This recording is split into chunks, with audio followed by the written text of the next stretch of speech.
side, I see the born, of no return. Sister, hey now, can't you see we're rushing for the end? I see the point of no return. Now I see the point of no return. It's just Well, good evening, and welcome to Wide Awake News. It's Monday again. It's April 7th, 2014, for those of you who really care about such events. You know, before tonight's show, the wife and I were talking about how the trees this year seem to be real slow to get leaves on them. How is it where you are? I mean, you know, around here, you know, I'm in Northern Virginia, so, you know, this is a southern state. Usually along about, I don't know, mid-February, late February, certainly by mid-March, we've got, you know, leaves starting to come out on the trees. All the trees in my backyard are still bare, you know, maybe little bitty buds, you know, don't know. Just wondering, you know, how is it where you live? Are you starting to see the trees blossom? Is it starting to look like spring? We had kind of a nice weekend this past weekend, you know. Well, here lately, it seems like all the big snowstorms that have hit the eastern portion of the United States have been timed precisely to whack us on a weekend, you know, so we can't get out and enjoy ourselves. But, you know, such is life. I am Gary Hendershot, and I'm about to do a little bit of barking at the moon, and man, I tell you, I got a big, thick pile of interesting news items that just, frankly, pissed me off. Are you at all following politics? You know, I mean, it gets so you just don't know. You know, it's hard to get excited about politics in the United States. I don't know where, you know, from where you live, you know, maybe you're all excited, you know, maybe things are looking better where you are. We're already engaged, I think, in our 2016 presidential election race, or so it seems. I mean, we're starting to see, you know, you look at it and you wonder, you know, what is this woman thinking of? You know, she comes from a family that is dysfunctional. Her husband was one of the, I think, two presidents of the United States that was ever actually impeached. She's got this cloud of weird stuff that just hangs over her, going all the way back to her law firm days, to the Vince Foster incident, to propellers falling off of airplanes, to people throwing themselves into lions' cages. I mean, you know, the events surrounding the Clinton family are so weird that it would make an interesting sci-fi novel, if not for the fact that it was real. But this woman is already out there doing what appears to be fundraisers for a presidential run, starting tomorrow and going through Friday in just a 4-day period. She's going to give speeches in 3 different states. You got to wonder, you know, if she's flying on the taxpayer's dollar. Each one of these speaking engagements, she pulls in $200,000, $200,000. Now, if I was a betting man, I'd say, you know, she was starting to build a campaign war chest. What do you think? But yeah, Hillary Clinton, looking very presidential, appears to be on the move towards a presidential run. What do you think? Are you ready for Hillary Clinton in 2016? We point the finger at some foreign nations for their political dynasties. Perhaps, we ought to look a little closer to home. Well, you say, well, what about the Republicans? The Republicans have been in kind of a bad way, they've taken some lumps. But, they swear they're going to be back in the game this time around. Yeah, for 2016, they're going to be back in the game. A lot of people are talking about this guy from New Jersey, this guy Christie. He's slimming down, trying to get buff, so it'll look good on TV, so it's obvious that he has in mind to make a run. But the scariest prospect is that another Bush may run for president in 2016. Oh, yeah, Jeb Bush, the former governor of Florida, although he has not yet announced, is out there, kissing babies and shaking hands, and, he's got his hand out looking for some, looking to see if he can put together a war chest. Now, one of his interesting arguments, one of the issues that is big on my agenda is this craziness with immigration. Now, I got nothing against people from other countries. I'd love for them to come over and visit, see Disneyland, spend some money, and then go home. Kind of the way they think of Americans. Yeah, all you Americans, come on over, see the sights, spend some money, and then go home. All right, well, the problem is they come here and they want to stay. Well, Jeb Bush made the statement. This is reported by the Washington Post, by the way. Now, the Washington Post is no friend to the Republican Party, so you got to understand they do have an axe to grind. Former Florida Governor Jeb Bush said Sunday that many who illegally come to the United States do so, get this, wait for the punchline, here it comes, do so out of an act of love for their families, and should be treated differently than people who illegally cross U.S. borders or overstay visas. Wait a minute. Does not compute. That's,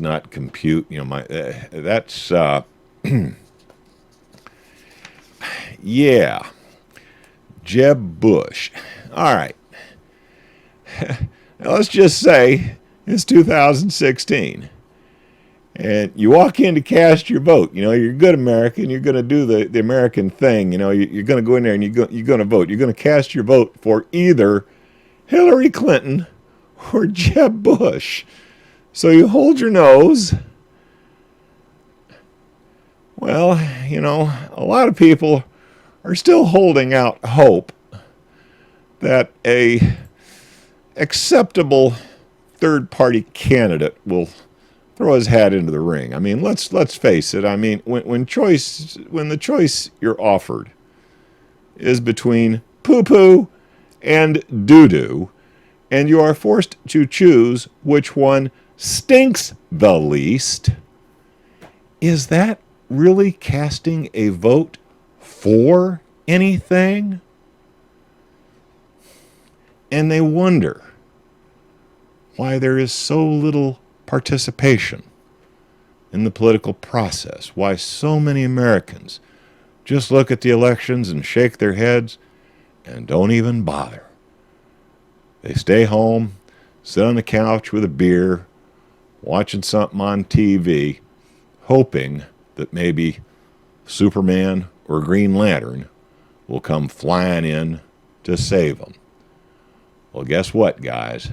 Superman and Green Lantern are fictional characters. They do not exist. They are not going to save you. It's up to you. I'm not going to tell you whether to vote or not to vote.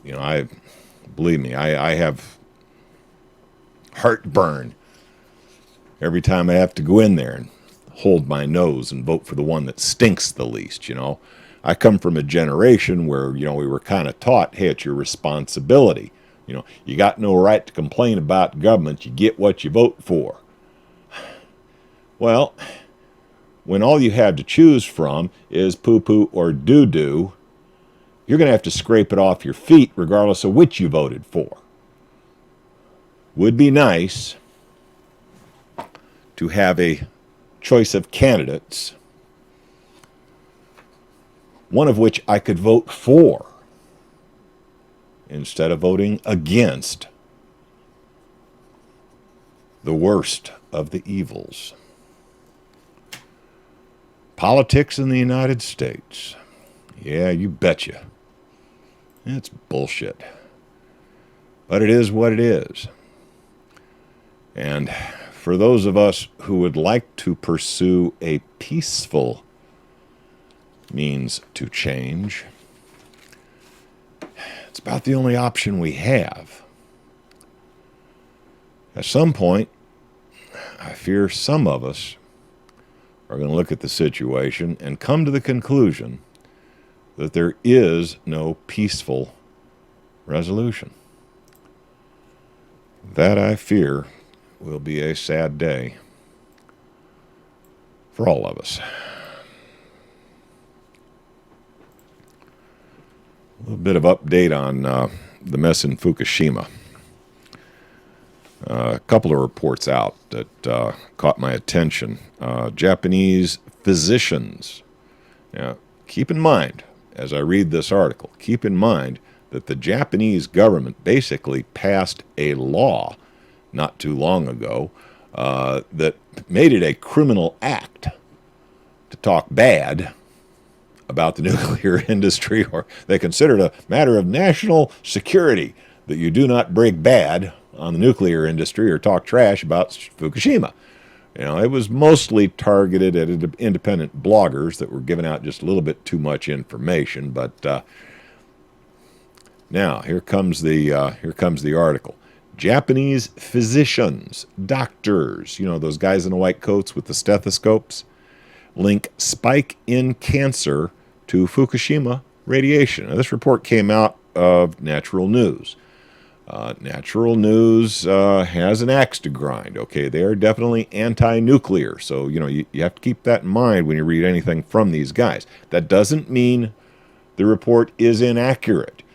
It's just one of those things you always have to kind of consider the source, get an idea of what kind of a bend, what kind of a twist, what kind of a spin they're putting on it. Cancer rates in many areas of Japan are on the rise following the global catastrophe. Now, see, they used a buzzword, global catastrophe. Well, maybe it is a global catastrophe. We don't know. We definitely know it's a catastrophe for the people in Japan. At the Fukushima Daiichi nuclear power facility back in March 2011. And some Japanese doctors, are now caring for all those radiation refugees who were shipped out from the areas surrounding the nuclear plant after it exploded, say fallout from the disaster is likely to blame for this massive uptick in cancer. Cancer rates in Japan have gone up significantly. Okay, and grudgingly, the news is starting to get out that, yeah, okay, we've got a problem. Houston, there is a problem. In this case, Fukushima Daiichi, there is a problem. And physicians are now pointing their finger at the radiation emanating from Fukushima as being the cause. A lot of the cancers are of the thyroid, and they're affecting children. Okay? Now, that's one of the few forms of radiation poisoning for which there is a known prophylactic. People can take doses of iodine that saturates the thyroid. That keeps the similar radioactive nucleotides that mimic iodine from getting into the thyroid and causing thyroid damage. Bottom line is this points kind of a fickle finger of fate at the Japanese government for not being more proactive in taking care of their citizens. A lot of these cancers probably could have been prevented.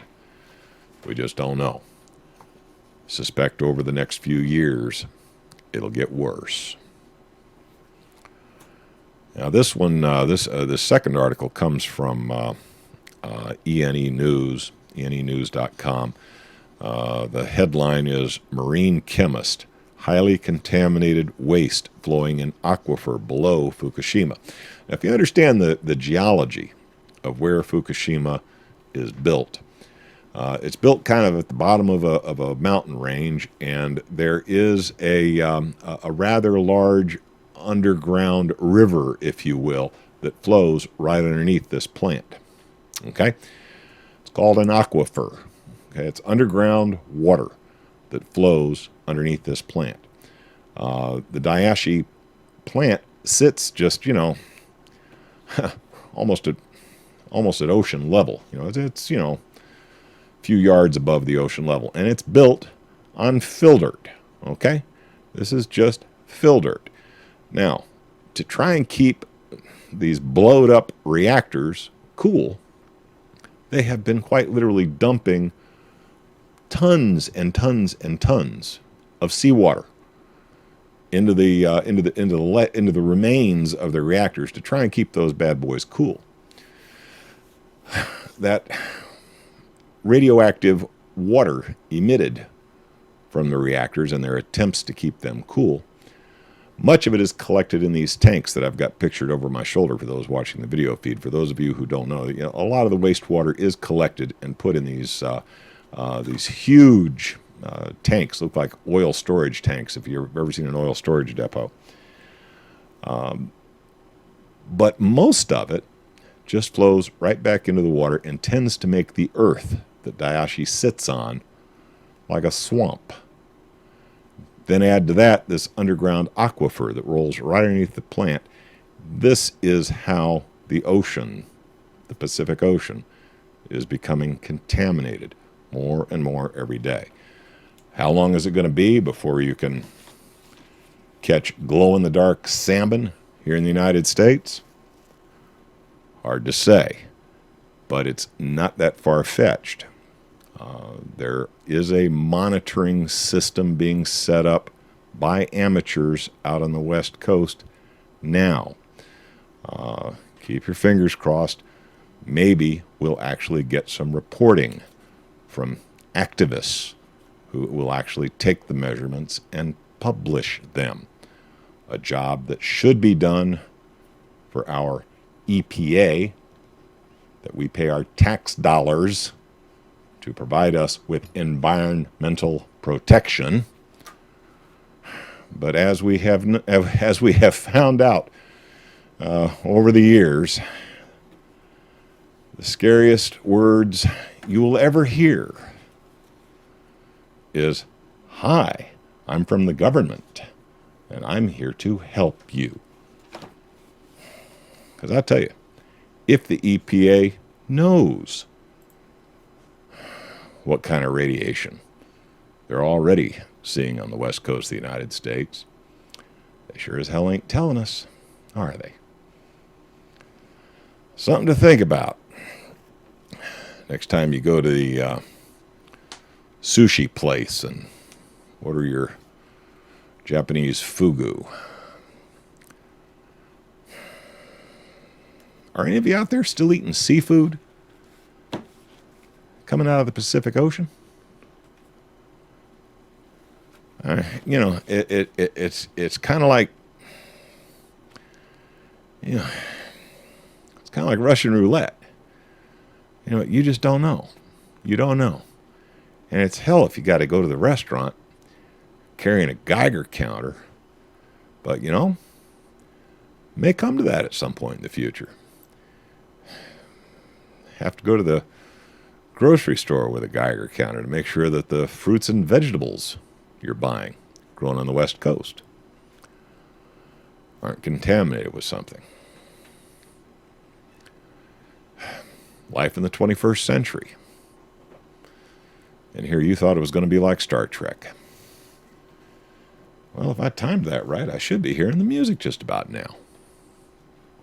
Ah, there it is. All right, I've got to cut out of here for just a few minutes while the studio sells some products. You all stand by. I'll be back right after these important messages. All righty, we're back from that blatantly commercial interruption to our presentation for the evening. Yeah, let's see. We got through the political news.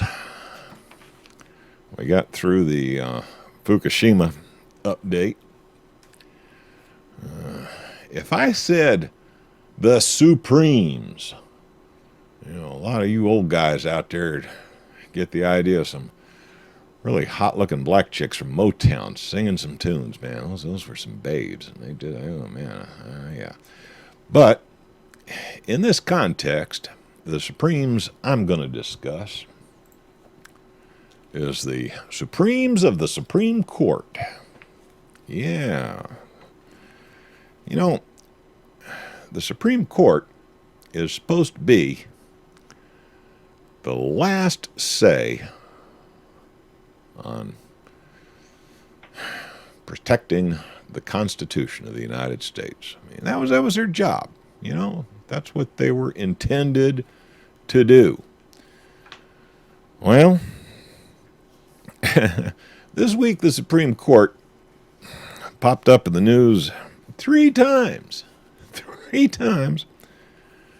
with decisions that, shall we say, are questionable. Now, everybody's aware of the issue with the NSA. This guy Snowden kind of made that well known. The NSA is recording every phone call, every keystroke, every email. Okay. We've almost gotten used to that, and we thought there was some guys going to work on that. Well, now, last I heard, the fix is that the NSA isn't going to maintain all this recorded nonsense. They're going to outsource it to the various ISPs and phone carriers and so forth, and then buy the data from them. Now, that somehow is more legal than them just outright spying on you. What do you think of that? Well, there's a fellow out there, an activist, a guy by the name of Larry Klayman, and a lot of people, put a lot of faith in Larry Klayman's request to be heard by the Supreme Court. Well, here's the headline of this article from usnews.com. Supreme Court declines speedy review of NSA phone program. The U.S. Supreme Court denied conservative legal activist Larry Klayman's request for a fast-tracked review of the National Security Agency's bulk collection of America's phone records. That decision was just handed out today. Isn't that precious? We'll maybe hear your argument, but when we get around to it.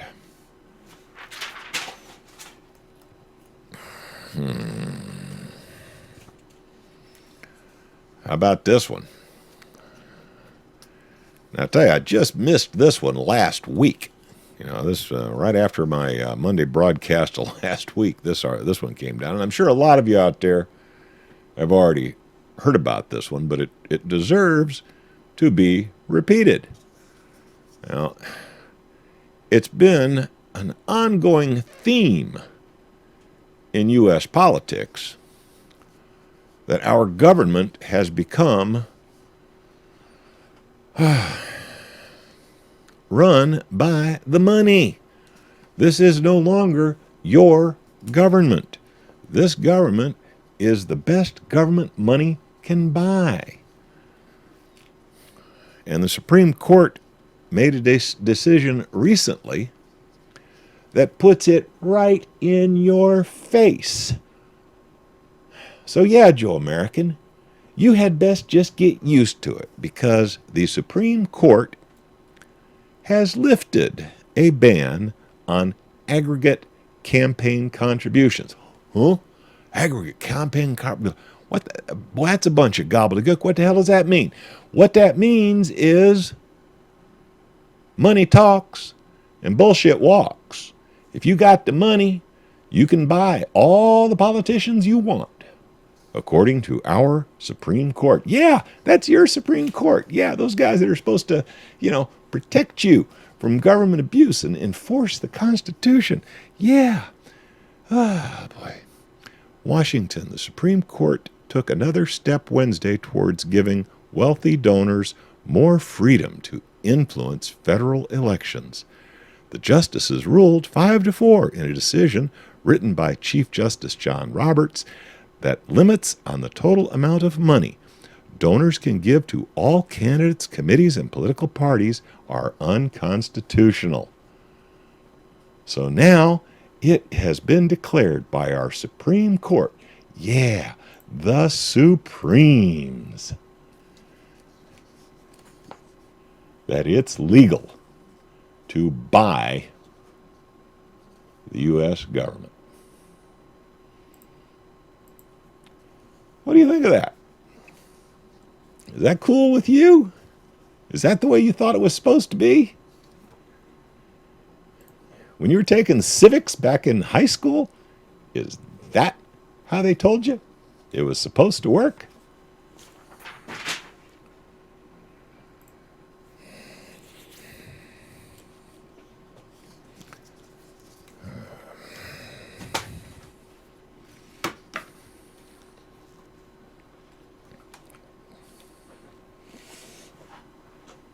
How many of you out there trust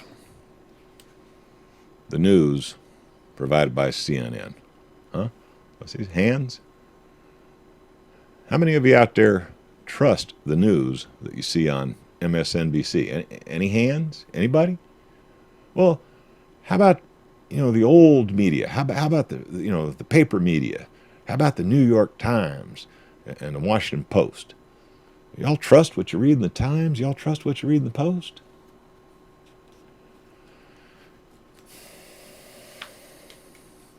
One of the reasons why alternative media has become so popular is because most people today just frankly do not trust what's offered by their so-called mainstream media sources. I hear some refer to it as corporate media. I hear some refer to it as lamestream media. I hear some refer to it as dinosaur media. But when you figure that all of the major media outlets are owned and controlled by a small handful of corporate interests, it's easy to see why people would become suspicious.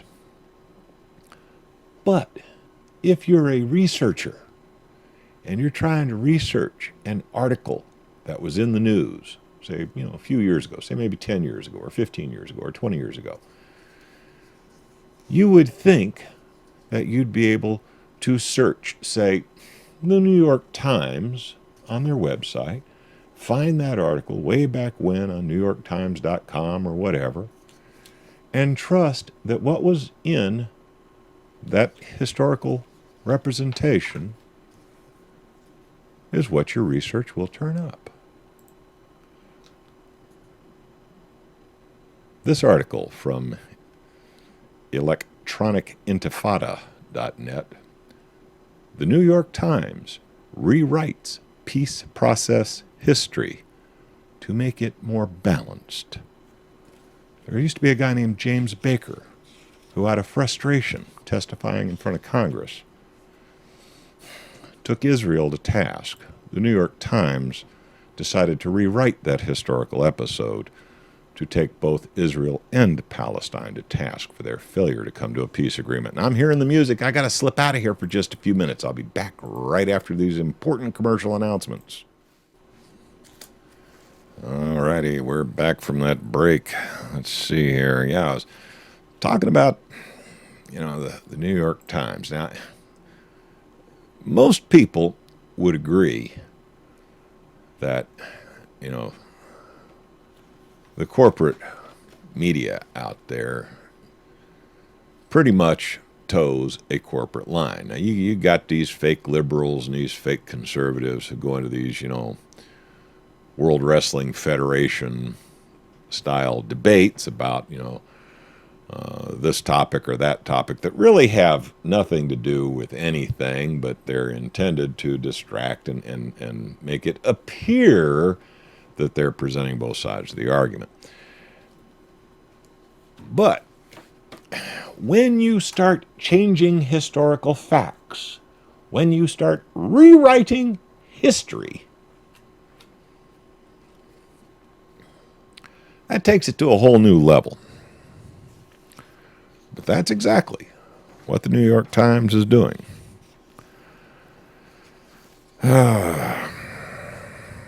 So, 10 years from now, youngsters researching what James Baker had to say about the peace process at that time between Israel and Palestine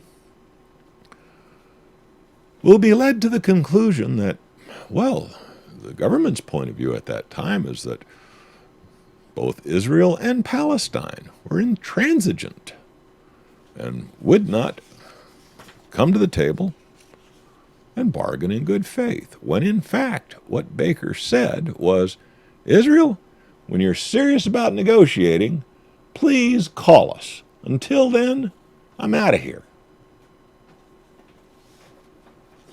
But that's a little harsh on Israel, don't you think? Don't you think? What do you think? Why, that's unfair. We can't have that in the historical record. So we'll just go back and we'll erase what James Baker actually said, and we'll make it say that Israel, Palestine, both you guys, when you're ready to negotiate seriously, y'all give us a call. But that's not how it went down. We're seeing history rewritten. Remember 1984? What was the protagonist's job? Well, this week we're at war with Oceania. This week we're allies with Oceania. Oh, we got to go back and change the history. We're seeing it played out. We are watching 1984 played out like a drama in front of our eyes. And nobody's getting it.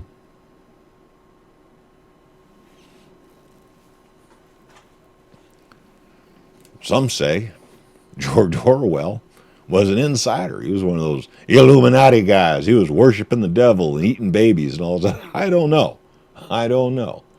But, as a kid, I read books like Animal Farm and 1984. And I looked at that, that could never happen here. And the fact that this guy, this smart guy, Orwell, is writing these books about it, people will read these books and they'd never let anything like that happen. That's my worst nightmare, that we'd have a television that actually stares back at us like your smartphone.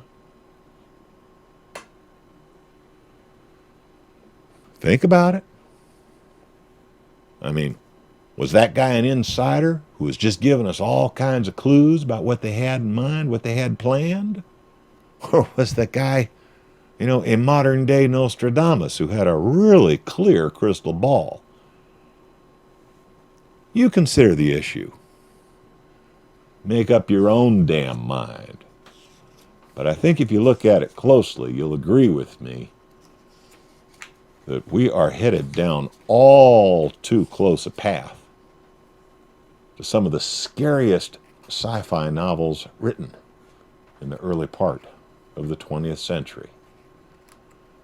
George Orwell said we'd have it by 1984. Well, he may have been off by a decade or two.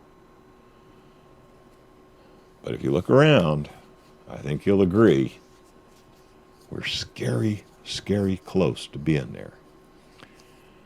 And on this issue of, Israelis and Palestinians, the Palestinians got to figure out what the game plan is, okay? See, if you want the government to take your side of the argument seriously, if you want the United States government to take your side of the argument seriously, it's real easy to get them, to get their attention. No problem. All you need is an organization like this outfit, AIPAC, who can just freely distribute money around the halls of Congress, and you'll get anything you want. Maybe even a convicted spy released, like this guy Pollard. Well, frankly, big deal. The guy's sentence is up end of next year. Yeah, about November of 2015. This guy's, free as a bird anyway.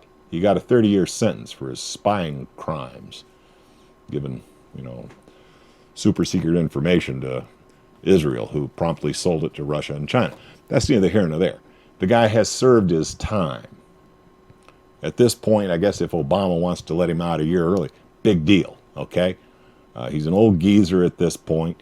He doesn't have any additional information that's of a national security interest.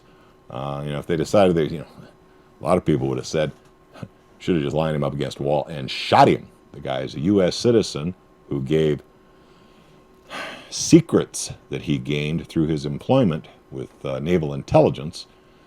Whether he gave that secret information to an ally or an enemy, doesn't matter. It wound up in the hands of the enemy, and he was the source of the information. A lot of people would say for that, you should be put against a wall and shot. Our law says 30 years. Okay, he has served 28 3/4. I guess, if they wanted to let him out 18 months early, he can't do any more damage to the United States. Let the Israelis have him. Anyway, that's my opinion on it. My opinion, and $5. Get you a cup of coffee at that fancy yuppie place people spend too much money for their coffee at. Speaking of which, Colombian dark roast. Good stuff. Remember a little while back there was this scandal going on? Seemed like maybe political insiders were using the authority of the IRS, everybody's favorite government agency, to punish political adversaries. Do you remember that? Okay, this was big in the news not too long ago. See, the problem is, people in the United States, and unfortunately around most of the world, you got the attention span of a gnat. Okay, if Miley Cyrus jumps on a wrecking ball naked, you forget about all this other stuff in the news. You are very easily distracted. But yeah, very recently, Lois Lerner of the IRS flat out admitted to Congress that, when these people filed for their tax-exempt status, we looked them over, and if it looked like it was a conservative or libertarian cause, we gave them a little extra scrutiny. But no instances, none of any progressive cause applications for tax-exempt status got the same scrutiny. Now, this has been going round and round and round. There's been all sorts of congressional hearings on this. Everybody's pointing the finger at everybody else. The bottom line is the Internal Revenue Service was used as a weapon against people who have conservative and or libertarian political bends. Okay? So if you consider yourself a fiscal conservative, if you consider yourself a libertarian, you were assaulted by the IRS. No one has been put on trial. No one is in jail. People who are directly involved in this have been allowed to retire gracefully and or have gotten promotions. What I want to know is, are you about pissed off yet? What will it take to piss you off? It's in the news. There's an article at Daily Caller. Links will be on the YouTube. It'll also be at smartscarecrow.com. Find the blog entry for April 7th, 2014. Links to all the articles I'm basing my ranting and raving on will be there. Ooh, I'm running out of time here. I got a couple more articles I want to get through. Drones have been kind of a recurring theme in so many of my broadcasts. You know, this idea that, you know, if you walk up to somebody and just shoot them in the back of the head, that's evil. But if you fly an unmanned drone from a Connex box someplace in McLean and drop a bomb on the guy and kill him and about 20 of his innocent neighbors, that is somehow okay. That is the way the United States today is fighting its war on terrorism. We've been bombing the hell out of places in Pakistan and Afghanistan and Yemen, and just the list goes on and on and on and on and on. Now, at some point or another, our technical advantage in terms of drone technology will no longer be a factor. And countries like Iran and Yemen and Cuba and North Korea, they too will have drones quite capable of striking points here in the United States, just like we do with impunity in sovereign nations all over the planet.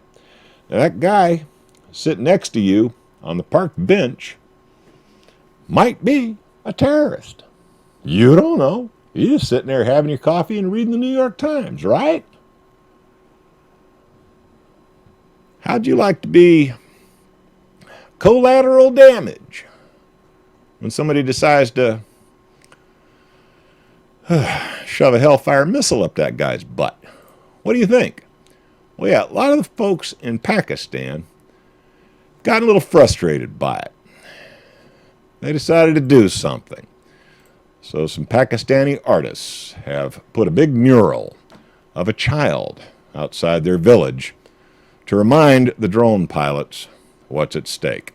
That's it. I'm hearing the music. I've run out of time. I'll be back next Monday to do some more barking at the moon. Y'all have a good evening, and thanks for listening. Good night, all.